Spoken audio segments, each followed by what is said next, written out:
मेरा hair transplant 6 महीने पहले 25 दिसंबर 2023 में हुआ था। ये मेरी 4th PRP सेशन है।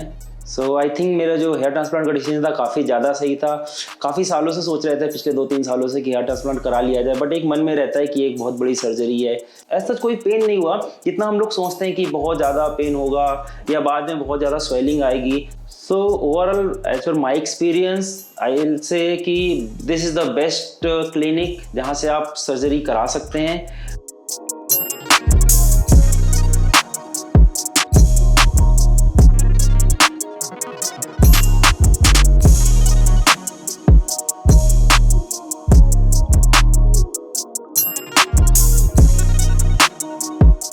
Hello everyone, my name is Prakash Kisrwani. I am from Kanpur Uttar Pradesh and my age is 30 years. मेरा हेयर ट्रांसप्लांट 6 महीने पहले 25 दिसंबर 2023 में हुआ था। ये मेरी 4th PRP सेशन है और इन 6 महीनों में हेयर ग्रोथ काफ़ी ज़्यादा हुई। जितनी एक्सपेक्टेशन थी मेरी उससे भी ज़्यादा हमें दिख रहे रिजल्ट काफ़ी अच्छे आ रहे हैं।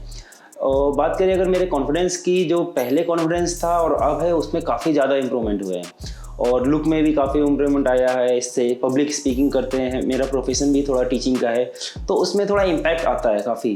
तो काफ़ी चेंजेस आ गए हैं मेरे look wise and confidence wise, everything is improving. So मेरी जो हेयर लाइन है काफ़ी अच्छी बनी है।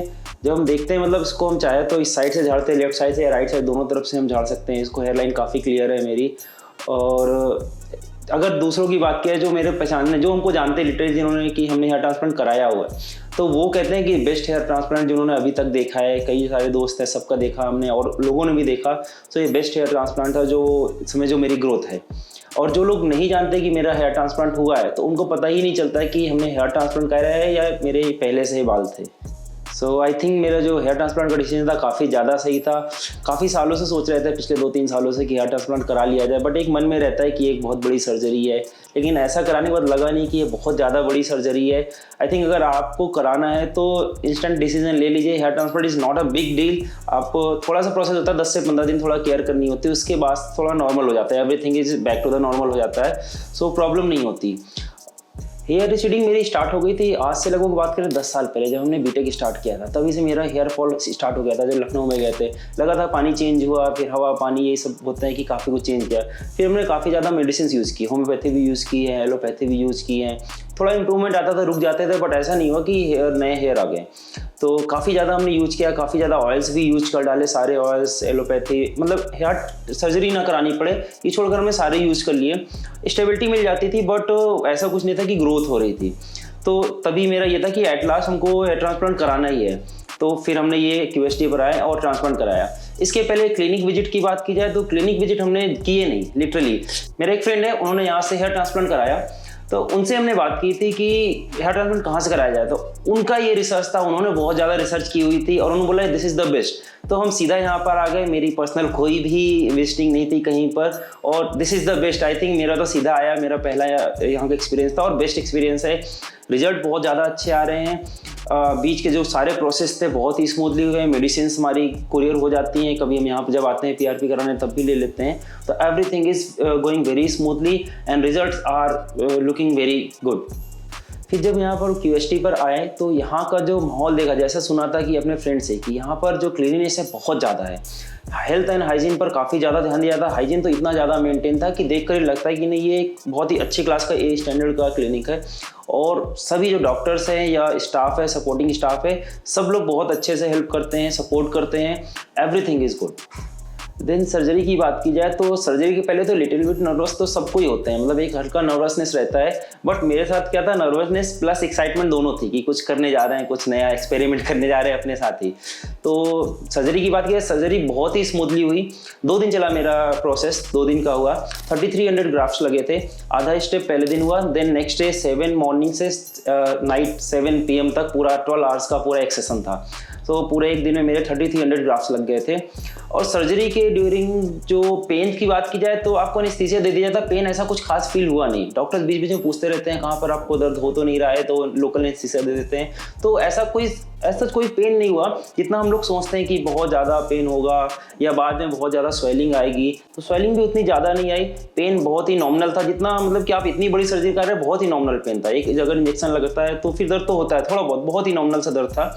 और स्वेलिंग भी बहुत नॉमिनल थी, जितनी ज़्यादा सुनी थी फेसबुक या यूट्यूब वगैरह में कि स्वेलिंग बहुत ज़्यादा होती है, मेरे साथ ऐसा कुछ हुआ नहीं, हल्का बहुत स्वेलिंग थी और वो भी 5-6 दिन में पूरी डाउन हो गई थी। और I think in next 10 days हम वापस वर्किंग में लौट गए थे अपने। तो मेरे 3300 ग्राफ्ट निकाले गए थे, जो कि मेरे बैक साइड से निकाले गए थे। अब आप देख सकते हैं बैक साइड की कंडीशन पूरी तरह से नॉर्मल हो चुकी है, पूरे पहले जैसे बाल हो चुके हैं। मेरे जो बाल निकाले गए थे ये विदिन 5 to 7 डेज ये हील हो गए थे। लग ही नहीं रहा था कि पीछे से कुछ बाल निकाले गए। आई थिंक 7 डेज में पूरा हील हो गया था। उसके बाद से 10 दिन बाद तो लगने पूरे बाल आ गए थे पीछे प्रॉपर। तो लगा नहीं कि कुछ पीछे से बाल कुछ ऐसा कुछ घाव हुआ, केवल 1-2 दिन का प्रॉब्लम था जिसमें आपको थोड़ा सा केयर करनी होती है। तो केयरिंग की बात की जाए, ट्रांसप्लांट की बात, केयरिंग में जो भी हमको बताया गया डॉक्टर द्वारा सब हमने फॉलो किया। धूप में नहीं जाना था, अच्छे से रखना था, डस्ट वगैरह से प्रिकॉशन करनी थी, कैप वगैरह पहनना था। तो ये हम सारी प्रिकॉशन हमने ली, दवा टाइम पर ली। 1 महीने बाद दवा स्टार्ट हो जाती है, दवा पूरी हमने टाइम टू टाइम ली। सेडिंग फेज, उसके बाद सेडिंग फेज स्टार्ट होता है। 2 से 3 महीने बाद सेडिंग फेज आने लगता है, धीरे धीरे बाल सेड होने लगते हैं। बट मेरा उतना सेट नहीं हुआ जितना हम यूट्यूब वगैरह में देखते हैं। कई बार तो बोलते हैं कि 10% से लेकर 90% तक सेट हो जाता है, बट मेरा ऐसा हुआ नहीं। 30 to 40 परसेंटेज वाइज बात की जाए, 30-40% मेरा सेटिंग हुआ था और ये करीब 3 से 3rd to 4th मंथ के बीच में हुआ था। उसके बाद आफ्टर 4 मंथ ये वापस गेन होना शुरू हुआ। 4 to 6 बहुत ही हाईली गेन हुआ और आप देख सकते हैं सिर्फ 2 महीने में। अगर 4 महीने की बात की जाए तो बहुत कम थे और 2 महीने में एकदम से ग्रोथ हो गया। इवन अभी हम बैठे हैं यहाँ पर, लास्ट 2 मंथ में 2 बार हमने कटिंग कराई है, उसके बावजूद ये ग्रोथ है मेरी। तो 6 महीने में इतनी ज़्यादा ग्रोथ आई जो आप देख सकते हैं। तो ये था मेरा सेटिंग का एक्सपीरियंस। तो सर्जरी के बाद अगर सपोर्टिंग स्टाफ की बात की जाए तो बिल्कुल टाइम पर फ़ोन आते थे। पहले तो स्टार्टिंग फर्स्ट मंथ तो आई थिंक हर दूसरे तीसरे दिन फ़ोन आता था कि क्या कोई प्रॉब्लम तो नहीं है। फिर धीरे धीरे टाइम स्पेंड बढ़ता गया, बट रेगुलर कॉन्टैक्ट में थे। इवन अभी भी 6 महीने बाद भी 1 महीने में एक बार कॉल आ ही जाता है कि आपको कोई प्रॉब्लम तो नहीं हो रही, आप अपनी पिक्चर्स भेजिए, हेयर्स की ग्रोथ क्या है वो देखते रहते हैं टाइम टू टाइम। अभी भी कनेक्ट में रहते हैं पूरे सभी लोग, सारे मतलब यहाँ QST का जो स्टाफ है, जो इनका प्रोसेस है, ये काफ़ी ज़्यादा अच्छा है। यहाँ की बात की जाए, यहाँ पर हम आए थे अपने फ्रेंड के साथ फर्स्ट डे जब हमें ट्रांसप्लांट कराना था। तो वैसे तो आप अकेले आ सकते हैं, बट एक लोग कोई सपोर्टिंग मेंबर है आपके साथ तो वो अच्छा होता है, क्योंकि बड़ी सर्जरी ये क्या इंडिविजुअल पर डिपेंड करता है कि आपको कुछ रिएक्शन तो नहीं हो गया। आप अकेले चाहे तो अकेले आ सकते हैं, इतना ईजी है सर्जरी कराना। उसके बाद से PRP सेशन सारे हम अकेले ही आ रहे हैं। जब से आ रहे हैं तो सिर्फ 2 दिन के लिए मेरा फ्रेंड यहाँ पर रुका था जब हमने हेयर ट्रांसप्लांट कराया था। उसके बाद से सारा प्रोसेस अकेले हम कर रहे हैं और बहुत ही स्मूथली प्रोसेस हो रहा है। So overall, as per my experience, I will say कि this is the best clinic जहाँ से आप सर्जरी करा सकते हैं। बेस्ट इन द वे कि आपका प्राइस पॉइंट ऑफ व्यू क्या है। ऐसे तो बहुत सारे क्लिनिक है, कहीं का प्राइस पॉइंट ऑफ व्यू बहुत ज़्यादा हाई है, कहीं का कम है, but this are moderate. And जो प्राइस पॉइंट ऑफ पे जो आपको क्वालिटी मिले, दैट इज़ द बेस्ट। आप बिल्कुल यहाँ पर आइए, एक बार एक्सपीरियंस करिए, कंसल्ट करिए, फिर आप डिसीजन लीजिए। And I will say this is the best. बहुत ही स्मूथ वर्क होगा, ग्रोथ अच्छी है, रिजल्ट बहुत अच्छे हैं। यूट्यूब में आप देख सकते हैं, चैनल पर भी सभी के रिजल्ट बहुत ज़्यादा अच्छे आ रहे हैं। And best part of this clinic is यहाँ पर जो एडवर्टीजमेंट है वो माउथ टू माउथ हो रहा है। जैसे हम बोल रहे हैं आपसे, माउथ टू माउथ है, ऐसा नहीं कि इसका एडवर्टीजमेंट कहीं हमने देख के रहा है। So this is the best part. Everything is as per I will give you 10 out of 10।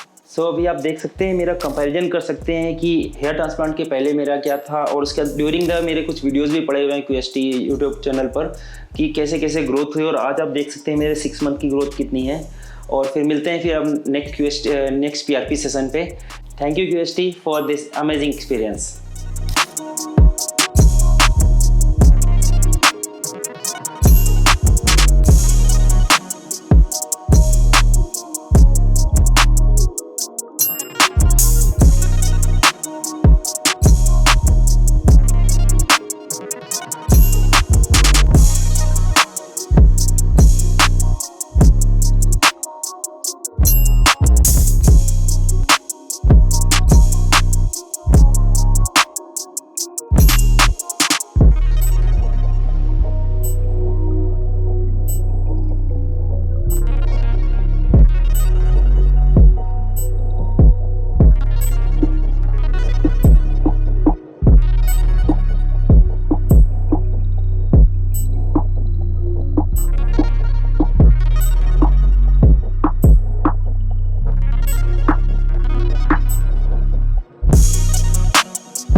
Hello friends, अगर आपने अभी तक हमारे चैनल को सब्सक्राइब नहीं किया है तो प्लीज इस वीडियो को लाइक कीजिए, शेयर कीजिए और हमारे चैनल को सब्सक्राइब कीजिए और ध्यान रहे बेल आइकन दबाना ना भूलें, जिससे हमारे हर वीडियो का अपडेट आपको समय समय पर मिलता रहेगा।